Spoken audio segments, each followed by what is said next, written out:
नमस्ते हमारे प्यारे प्यारे भाइयों। भाई कितनी भी पढ़ाई कर लो सिलेक्शन का मुंह देखने को नहीं मिलेगा जब तक आप अपनी तैयारी में प्रैक्टिस का तड़का नहीं लगाओगे। और कौन सी प्रैक्टिस? वो चैप्टर वाइज टाइप वाइज वाली नहीं मेरे भाई। वो तो पेपर को कि पेपर कैसा आता है, मिक्स्ड। यानी कि आपको मैथमेटिक्स की मिसलेनियस प्रैक्टिस करनी है। जैसा कि रियल एग्जाम में 25 क्वेश्चंस आएंगे और वो आपको 15 मिनट के भीतर करने हैं। और ये आप तभी कर सकते हो जब आप उसी लेवल के हिसाब से प्रैक्टिस करोगे। और हम अपने गगन प्रताप मैथ्स यूट्यूब चैनल पर एसएससी के लिए स्पीड टेस्ट सीरीज करा रहे हैं, जो आपकी एक्यूरेसी, आपकी नॉलेज, आपका ज्ञान सब कुछ बढ़ाएगी मेरे भाई। तो आज हम चौथा टेस्ट सॉल्व करेंगे। असली फायदा आपको तभी मिलेगा जब आप एक बार एप्लीकेशन पे जाके लाइव टेस्ट में खुद से टेस्ट अटेम्प्ट कर लो, फिर उसका आप वीडियो सॉल्यूशन देखो मेरे भाई, ठीक है ना। और ये जितने भी टेस्ट है मैं सबका वीडियो सॉल्यूशन करवा रहा हूं। इसकी प्लेलिस्ट हमने बनवा दी अपने चैनल पे। यहां आपको हर जो है टेस्ट की प्लेलिस्ट मिल जाएगी। 2500 क्वेश्चंस में करवाने वाला हूं एसएससी के लिए, और गारंटी इससे बाहर एक भी सवाल नहीं आएगा, चाहे एसएससी का कोई भी पेपर हो। ठीक है बच्चों, चलिए शुरू करते हैं। एक एक सवाल को दिमाग से सोचिए, पेन पेपर कम जो है इस्तेमाल करिए। यदि sign A plus cos A बराबर 5/4, तो आपसे पूछा है साइन की पावर 4a प्लस कॉस की पावर 4a। साइन की पावर 4a प्लस कॉस की पावर 4a डायरेक्ट फॉर्मूला होता है। क्या फॉर्मूला है साइन की पावर 4a प्लस कॉस की पावर 4a का? 1 माइनस 2 साइन स्क्वायर ए कॉस स्क्वायर ए। साइन स्क्वायर ए कॉस स्क्वायर मतलब साइन इंटू कॉस का होल स्क्वायर। तो अगर ये क्वेश्चन सॉल्व करना है तो आपको क्या निकालना है? Sine into cos. Sine into cos कैसे आएगा? Sign A plus cos A बराबर 5/4 है। अगर आप दोनों तरफ से स्क्वायर कर दो, लेफ्ट साइड से भी और राइट साइड से भी, तो आप मुझे बताओ sign A plus cos A का होल स्क्वायर क्या आएगा? Sine square A plus cos square A 1, 1 plus 2 sign A cos A बराबर 5/4 का स्क्वायर, यानी कि 25/16। 25/16 में से 1 घटाएंगे 9/16। 9/16 को 2 से भाग करेंगे तो साइन इंटू कॉस क्या आ गया? 9/32। शॉर्ट में लिखा करो, साइन को एस कॉस को सी। ये वैल्यू उठा के आप यहां रख दीजिए। 1 minus 2 sign A into cos A कितना आ गया? 9/32। 9/32 का स्क्वायर आ गया 81/32 का स्क्वायर 1024। 2 से 1024 कट गया जी 512 बार। ठीक है ना। आगे कुछ नहीं कटेगा तो नीचे 512 आएगा, यानी कि ये आंसर नहीं है। 512 ऊपर क्या आएगा? 512 माइनस 81, यानी कि कितना? 431। 431/312 सवाल का आंसर है। कौन सा ऑप्शन हुआ? B option. 3,4 और 7,8 को मिलाने वाली लाइन का मिड पॉइंट बताओ, है ना। मिड पॉइंट बताना है उस सेगमेंट का जो इन दोनों पॉइंट्स को मिलाती है। एवरेज ले लेना है भैया। ये 3 + 7 10 का आधा 5, और वाई कोऑर्डिनेट क्या होगा? 4 + 8 12 का आधा 6। मिड पॉइंट के कोऑर्डिनेट्स निकालने तो सीधा क्या ले लीजिए? एवरेज। आओ अगला सवाल। एक संख्या को गलती से 20% घटाने के बजाय 25% बढ़ा दिया गया। What percentage is the final result more than the correct value? Final result correct value से कितने परसेंट अधिक है? मान लीजिए जैसे एक संख्या 100 है, हमें संख्या को 20% घटाना था। 100 को 20% घटाएंगे तो सही आंसर क्या आना चाहिए था? 80। लेकिन गलती से 25% बढ़ा दिया। 100 को 25% बढ़ा दिया तो गलत आंसर क्या निकाल दिया आपने? 125। तो कितना एरर हुआ? रेशियो ले लीजिए। ये 5 से 16 बार चला जाएगा और ये 25 बार। मैं ये कह सकता हूं कि 16 की वैल्यू 25 होगी, तो कितनी बढ़ेगी? 9/16। 1/16 कितना होता है? 6.25%। तो 9/16 कितना आ जाएगा प्यारे बच्चों? इसका 9 गुना, यानी कि 56.25%। A option. ये बंद कर दो Sachin. Sine theta plus cos theta बराबर 1.4। तो आपसे पूछा है cosec square theta plus sec square theta का मान क्या होगा? बताइए। Sine theta plus cos theta 1.4, cosec square theta plus sec square theta. क्या आपको कॉन्सेप्ट नहीं पता?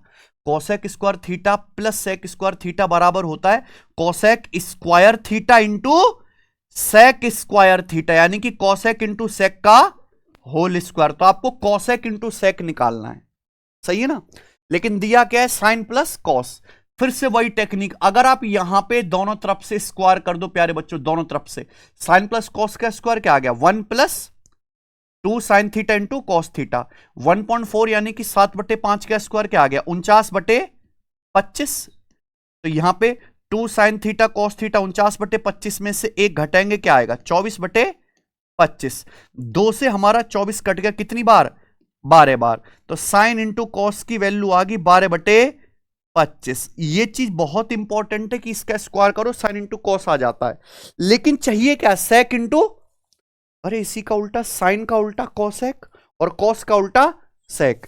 अगर साइन इंटू कॉस 12/25 है तो कॉसेक इंटू सेक क्या आएगा? 25/12। 25/12 का आपको निकालना है होल स्क्वायर, यानी कि 625/144। लो जी, ए ऑप्शन आंसर आ गया। ठीक है मेरे दोस्त, बताइए। दो सर्कल जिनकी रेडियस 16 और 7 सेंटीमीटर है, have their centre 30 centimetre apart. उनके सेंटर के बीच की दूरी 30 सेंटीमीटर है। कितनी कॉमन टेंजेंट होंगी उनके बीच और किस टाइप की होंगी? देखो, दो सर्कल के सेंटर की जो बीच की दूरी है ना यहां पे 30 सेंटीमीटर, रेडियस के योग से ज्यादा है। 16 + 7 23 जे ज्यादा है ना। सेंटर के बीच की दूरी रेडियस के सम से ज्यादा है। इसका मतलब दोनों सर्कल कैसे होंगे? एक दूसरे से दूर दूर होंगे। तो कितनी टेंजेंट बनेंगी? 4। दो तो ऐसी होंगी डायरेक्ट टेंजेंट, और दो कैसी होंगी? ऐसे ट्रांसवर्स कॉमन टेंजेंट। ठीक है ना बच्चों? यहां पे तो यहां पे 4 टेंजेंट बनेगी। 4 होगा, 2 डायरेक्ट और 2 ट्रांसवर्स। ठीक बच्चों, चलिए। यदि x + 1/x बराबर 4 है तो आपसे पूछा है x की पावर 10 + 1/x की पावर 10। देखे बटे, कितना बढ़िया सवाल बनाया। पावर 1 से पावर 10 में पहुंचना है आपसे, बताओ कैसे करेंगे? ठीक है, जो मैंने सवाल के ऑप्शन सेट करे आप देखिए, हर सवाल का, ये नया सवाल है, हर सवाल का यूनिट डिजिट अलग अलग है। तो हम क्या मैच करेंगे? केवल यूनिट डिजिट। देखो, x की पावर 10 डायरेक्ट नहीं निकलेगा। पहले आप क्या निकाले? x की पावर 5 + 1/x की पावर 5, क्योंकि पावर 5 का स्क्वायर करेंगे पावर 10 आ जाएगा। पावर 5 कैसे आएगा? पावर 2 की पावर 3 में मल्टीप्लाई करके x + 1/x घटा दो। अगर x + 1/x 4 है तो x³ + 1/x³ क्या आएगा? k³ - 3k, 64 - 12 यानी कि 52, इंटू x² + 1/x² क्या आएगा? x + 1/x 4 है तो x² + 1/x², 4 का स्क्वायर -2 यानी कि 14, और उसमें से x + 1/x यानी कि 4 घटा दो। 728 में से 4 घटाएंगे क्या आएगा बच्चों? 724। से दिमाग में होना चाहिए फॉर्मूला। अब पावर 5 का स्क्वायर करेंगे पावर 10 आएगा। क्या आएगा प्यारे बच्चों? k² - 2, 724 का स्क्वायर -2, तो 4 का स्क्वायर 16 में से यहां पे 6 में से 2 घटाएंगे क्या आएगा? यूनिट 4, है ना? कोई दिक्कत? चलिए अगला सवाल। सम बिकम्स 2.5 टाइम्स ऑफ इटसेल्फ इन 5 साल। कोई धनराशि 5 साल में 2.5 गुना हो जाती है सिंपल इंटरेस्ट पे। कितने साल में 5 गुना हो जाएगी सेम रेट से? कितने साल में? देखिए, सेम टाइम में सेम ब्याज मिलता है। ध्यान से सुनो, कोई धनराशि 2.5 गुना होगी। 2.5 गुना होने का मतलब है कि 1 रुपए 2.5 रुपए बन गए। 1 रुपए 2.5 रुपए बन गए तो आपको ब्याज कितना मिला? 1.5। कितने साल में? 5 साल में। सवाल में पूछा है इसी ब्याज की दर से 5 गुना होने में कितना समय लगा? 5 गुना होने का मतलब 1 रुपए 5 रुपए बन जाएंगे, तो ब्याज कितना मिलेगा? 4। 4 ब्याज कितने साल में मिलेगा? अगर 1.5 रुपए ब्याज 5 साल में मिला है तो 1 कितने साल में? 5/1.5, तो 4 ब्याज कितने साल में? गुणा 4, ये आ जाएगा बच्चों 20/1.5 यानी कि 40/3, है ना? 2 से ऊपर नीचे गुणा कर देंगे, 40/3 साल आंसर है। तो कितना आ गया? 13 सही 1/3 साल, ऑप्शन नंबर बी, है ना? आसान सा। ये बताइए, a departmental store marked up the price of electronic gadget by 60% above its cost price. 60% आपने मार्कअप किया। During a clearance sale it offer 2 successive discount of 25% and 10%। 25%, 10% के 2 डिस्काउंट दिए। फाइनल सेलिंग प्राइस 2430 है। तो आपसे पूछा इस गैजेट का कॉस्ट प्राइस क्या था? एक ही कंसेप्ट और तहलका, मार्कअप परसेंटेज डिस्काउंट परसेंटेज का सक्सेसिव ही प्रॉफिट परसेंटेज होता है, यानी कि सीपीएसपी का रेशो। 60% मार्कअप है। 60% मार्कअप मतलब 3/5, 5 का समान 8 में। फिर डिस्काउंट कितना है? 25% यानी कि 1/4, 4 का समान 3 में। फिर 10% डिस्काउंट है 1/10, 10 का समान 9 का हो गया। सीधी सीधी गुणा करेंगे, 8 से 40 कितनी बार कट गया? 5 बार। ये आ गया 9 × 27/25, यानी कि मैं कह सकता हूं अगर वस्तु का कॉस्ट प्राइस 25 है तो उसका फाइनल सेलिंग प्राइस कितना होगा? 27। और सेलिंग प्राइस है कितना? अंतिम विक्रय मूल्य 2430 रुपए। कितने गुना हो गया?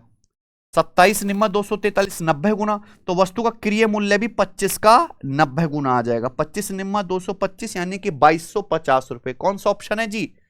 बी ऑप्शन जी। अगला सवाल, ट्रायंगल एबीसी के कोण समद्विभाजक अंतःकेंद्र आई पर जो है मिलते हैं। Angle B I C 125 degree है, एंगल बीएसी का मान क्या है?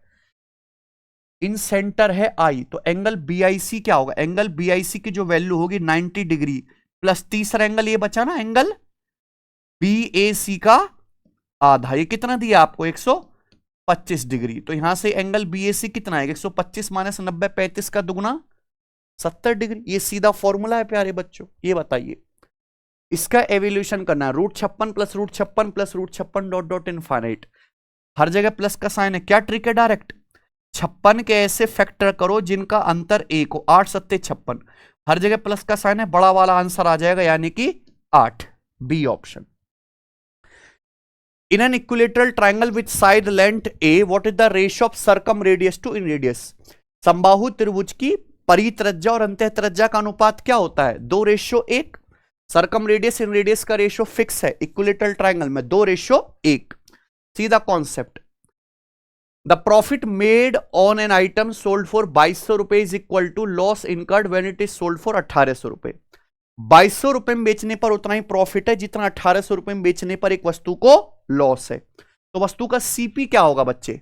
इन दोनों का एवरेज होगा सचिन। 2200 प्लस 1800, 4000 का आधा 2000, वस्तु का सीपी आ गया। सवाल क्या है? यदि वस्तु 2050 रुपए में बेची जाए तो लाभ या हानि प्रतिशत क्या होगा? लाभ ही होगा। 2000 रुपए का सामान अगर आप 2050 रुपए में बेचोगे तो कितना प्रॉफिट होगा? 50 रुपए का प्रॉफिट होगा, यानी कि कितना? 1/40। 1/40 यानी कि 2.5% आपको प्रॉफिट होगा। ए ऑप्शन आंसर आ गया है। अच्छा, ये 2.25 है, 2.5% आएगा ना, सी ऑप्शन। चलिए, साइन ए बराबर 5/13 ए सेकंड क्वाड्रेंट में, दूसरे चतुर्थांश में, यानी कि 90 डिग्री से बड़ा। तो साइन ए गुणा sec क्या होगा? साइन ए 5/13, sec निकालना है, नेगेटिव आएगा आंसर। दूसरे क्वाड्रेंट में साइन और कोसेक पॉजिटिव, बाकी सब क्या होता है? नेगेटिव। तो साइन पॉजिटिव आएगा, sec नेगेटिव आएगा, पॉजिटिव गुणा नेगेटिव, नेगेटिव आंसर आएगा। एक ही ऑप्शन नेगेटिव है, सॉल्व करने की जरूरत है नहीं। ऐसे करा करो बेटा पेपर में सवाल। दो कंसेंट्रिक सर्कल की रेडियस 10 और 26 है। Length of chord of larger circle that is tangent to smaller circle. बड़े सर्कल की वो कॉर्ड बताओ जो छोटे सर्कल की क्या है? टेंजेंट है। तो 10, 24, 26 आएगा। 24 का दूना 48। सोच पाए? नहीं सोच पाए होंगे, मैं आपको बताता हूं। है सचिन? दो कंसेंट्रिक सर्कल है। कंसेंट्रिक सर्कल समझते हैं? ऐसे दो सर्कल जिनका सेंटर सेम जगह होता है ना। अब इन दोनों सर्कल की रेडियस दे रखी है 10 और 26। आपको बड़े सर्कल की उस कॉर्ड की लंबाई बताने जो छोटे सर्कल की क्या है? टेंजेंट। तो ये बड़े सर्कल की कॉर्ड आपको दिखाई दे रही है ए बी, और ये यहां पर छोटे सर्कल की यहां पॉइंट सी पर टेंजेंट भी है कि नहीं बच्चों? ये दिमाग में करना था। यहां पे छोटे सर्कल की रेडियस कितनी है? 10, और ये बड़े सर्कल की रेडियस कितनी होगी? और ये 90 डिग्री का एंगल है। 5, 12, 13 का ट्रिपलेट दिख रहा है दुगुना। 5 का दुगुना 10, 13 का दुगुना 26, तो 12 का दुगुना ये भी 24 हो गया, और ये भी कितना आएगा? सेम 24। तो बताओ इस कॉर्ड की लंबाई 24 प्लस 24 48 नहीं होगी? लेकिन करना था दिमाग में। Sum of interior angle of a regular polygon is 6 times the sum of its exterior angle. आंतरिक कोणों का योग बाह्य कोणों के योग का 6 गुना है एक रेगुलर पॉलीगन में। बहुभुज में डायगोनल कितने हैं? डायगोनल की संख्या बतानी है तो यह पता करना होगा बहुभुज में कितनी भुजाएं हैं बच्चे। ध्यान सुनिएगा, रेगुलर पॉलीगन में जितने इंटीरियर एंगल उतने ही एक्सटीरियर एंगल होते हैं। अब सवाल बोला आंतरिक कोणों का योग बाह्य कोणों के योग का 6 गुना है, यानी कि हर एक इंटीरियर एंगल की वैल्यू भी एक्सटीरियर एंगल का क्या होगी सचिन? 6 गुना। Each interior angle each exterior angle का 6 गुना होगा कि नहीं? तो इंटीरियर प्लस एक्सटीरियर कितना बना? 7 यूनिट, और एक इंटीरियर प्लस एक एक्सटीरियर बनता है 180 डिग्री, यानी कि ईच एक्सटीरियर एंगल की वैल्यू आ गई 180 डिग्री बटे 7। ये मैंने क्यों निकालो? क्योंकि डायरेक्ट कॉन्सेप्ट होता है रेगुलर पॉलीगन में अगर नंबर ऑफ साइड निकालना है ना तो 360 डिग्री बटे एक्सटीरियर एंगल। एक्सटीरियर एंगल कितना आएगा? 180 डिग्री बटे 7। कितना आएगा प्यारे बच्चों? ये 14 है। तो रेगुलर पॉलीगन में 14 साइड है बच्चों, ठीक है, 7 का मल्टीपल आंसर आ गया। तो डायगोनल कितने होंगे? अगर 14 साइड है तो डायगोनल होता है n इंटू n माइनस 3/2, 14 गुणा 14 माइनस 3, 11/2। तो ये कितना आ गया? 77 आंसर। चलिए 2295 मीटर की सर्कुलर रेस में सिद्धार्थ एक राउंड 85 सेकंड में और यश एक राउंड 45 सेकंड में फिनिश करता है। How many different meeting point are there on the circumference if they are running in opposite direction? बहुत बढ़िया सवाल है, पर जीपीटी से आपको करना सिखाऊंगा 1 सेकंड में। देखिए, दो लोग हैं, सिद्धार्थ और यश। सिद्धार्थ एक सर्कुलर ट्रैक का राउंड कंप्लीट करता है 85 सेकंड में और यश 45 सेकंड में। तो बताओ, एक राउंड कंप्लीट करने में सिद्धार्थ और यश को जो टाइम लगता है उस टाइम का रेशियो क्या है? 5 से काट लेंगे, 70/9।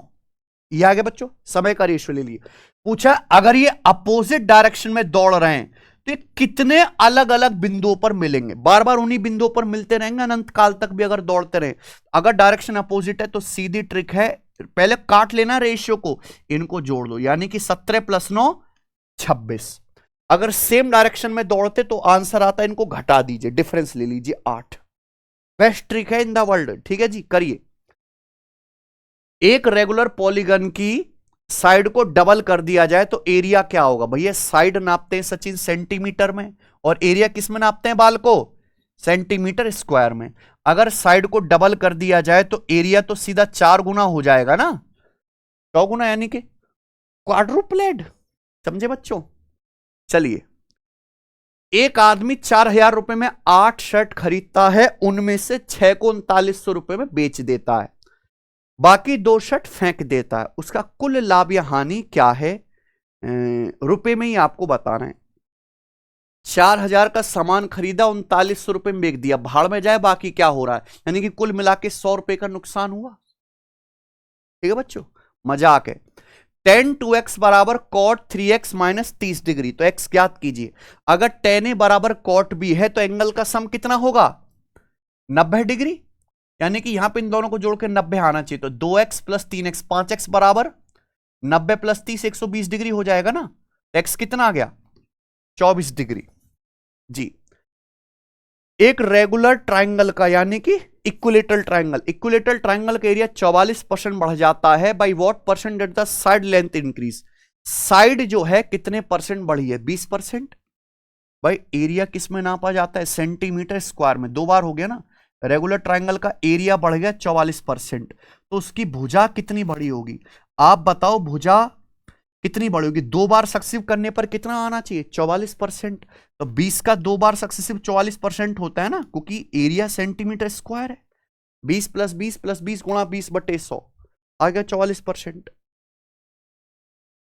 Average of group of 8 consecutive even number is 41। What is the sum of smallest and largest number in the group?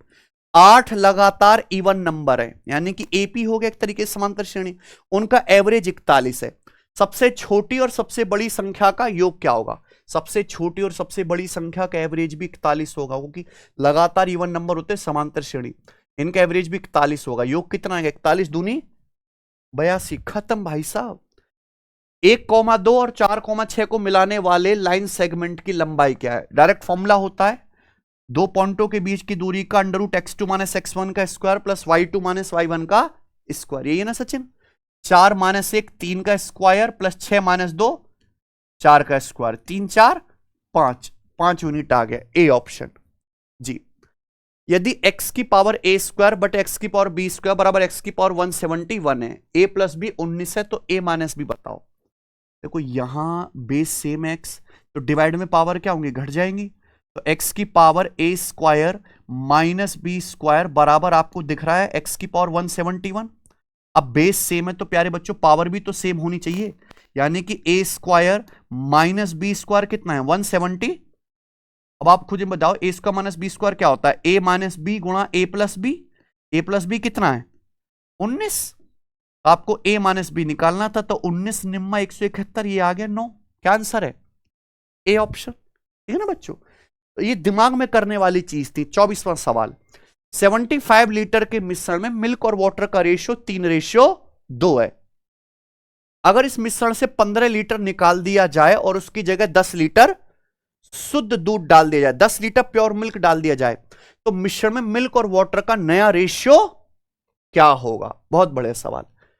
देखो बेसिक तरीका बताता हूं। 75 लीटर का मिश्रण है, इस मिश्रण में मिल्क वाटर का रेशियो कितना है? 3:2। 75 लीटर में से अगर 15 लीटर निकाल लूंगा तो मिश्रण कितना बचेगा? 60 लीटर। 60 लीटर में भी मिल्क वाटर का रेशियो 3:2 ही होगा। जब तक बाहर से कुछ ना मिलाया जाए रेशियो नहीं बदलता। तो 60 लीटर को 3-2 में ब्रेक करो, 3 + 2 5, 5 की वैल्यू 60 है, यानी कि 12 गुना। तो ये 12×3 = 36 और ये हो जाएगा 12×2 = 24। तो 36 लीटर मिल्क है, 24 लीटर पानी है। ये है बच्चों। अब हमने क्या किया? 10 लीटर दूध मिला दिया। अब 10 लीटर दूध मिला दिया प्योर मिल्क, तो अब मिल्क कितना हो गया? 46 लीटर। वाटर कितना है? 24 लीटर। तो अब मिल्क और वाटर का नया रेशियो कितना आ गया प्यारे बच्चों? 2 से कट गया 23:12। अरे वाह, ये तो आसान सवाल है एकदम। आइए आखिरी सवाल। Which set does not contain negative number? किस सेट में नेगेटिव नंबर्स नहीं है? इंटीजर्स नेगेटिव भी हो सकते हैं। नेचुरल नंबर है, नेचुरल नंबर मतलब 1 2 3 4 5 6, 1 से लेके इनफाइनाइट तक केवल पॉजिटिव इंटीजर्स रहेंगे। रेशनल नंबर भी नेगेटिव हो सकते हैं, रियल नंबर्स भी नेगेटिव हो सकते हैं। तो आंसर क्या है? हल्का था लेकिन स्पीड तेज होनी चाहिए। आसान पेपर में भी 100% स्कोर करना आसान काम नहीं है मेरे भाई, ठीक है ना? आपको ऐसी स्पीड बनानी है, गणित सीखना है बढ़िया तरीके से, सारे सब्जेक्ट पे कमांड बनानी है, तो सिलेक्शन वे एप्लीकेशन डाउनलोड करके आज ही सिलेक्शन बैच से पढ़ना शुरू करो, फिर आप भी खूंखार बन जाओगे एसएससी की दुनिया में, ठीक है? चलिए धन्यवाद मेरे प्यारे भाई, चैनल को सब्सक्राइब कर लीजिए। बाय।